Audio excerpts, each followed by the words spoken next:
Dabhoi Tilakwada road ઉપર એક કપિરાજને વીજ કરંટ લાગતા આ કપિરાજની વારે એક યુવાન દેવદૂત બનીને આવ્યો હતો અને આ યુવાને ઘાયલ કપિરાજને પશુ દવાખાને ખસેડ્યો હતો।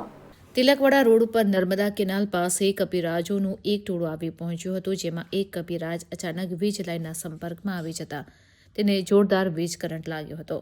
કરંટ લાગવાને કારણે કપિરાજ બેભાન હાલતમાં જમીન પર પટકાયો હતો અને તેના શરીરના પાછળના ભાગે ગંભીર ઈજા પહોંચી હતી।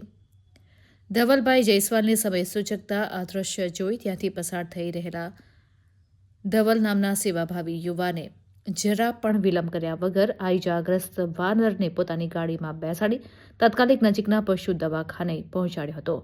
તબીબી સારવાર અને રિકવરી પશુ ચિકિત્સકે વાનરની તપાસ કર્યા બાદ જણાવ્યું હતું કે વીજ કરંટના આંચકાને કારણે બંને પગ અત્યારે કામ કરી રહ્યા નથી। ડોક્ટરે તાત્કાલિક જરૂરી દવાઓ અને ઇન્જેક્શન્સ આપી સારવાર શરૂ કરી દીધી છે। તબીબોના મતે આગામી 4 થી 5 કલાકમાં દવાની અસર થતાં વાનર ફરીથી હરતો ફરતો થઈ જવાની પૂરી શક્યતા છે।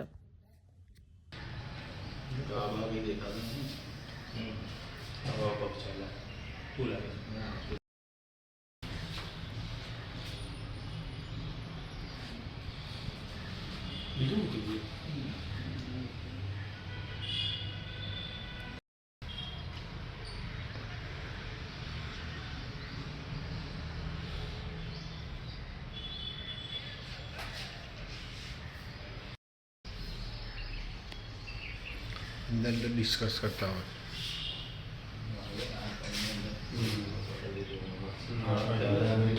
આજે સવારે મેં ફાર્મ હાઉસથી મેં રિટર્ન આવી રહ્યો હતો। ત્યાં રસ્તામાં જોયું કે એક વાંદરાઓનું ઝુંડ એક જગ્યાએ ઊભેલું હતું। વાંદરાઓના ઝુંડને નહાળતા એક વાંદર બીમાર હાલતમાં જોયું। પ્રાથમિક સારવારમાં જોયું કે તેને કરંટ લાગેલો હોવાથી એને અમે મારી ગાડીમાં મૂકીને અને સરકારી દવાખાને લાવ્યા છે અને એને પ્રાથમિક ટ્રીટમેન્ટ આપી છે। બે એના પગ નીચેના છે તે વર્કિંગ નહીં કરી રહ્યા, પણ ડૉક્ટરની કહેવાથી એ સારું થઈ જશે દવા ટ્રીટમેન્ટથી। અત્યારે કેવું છે?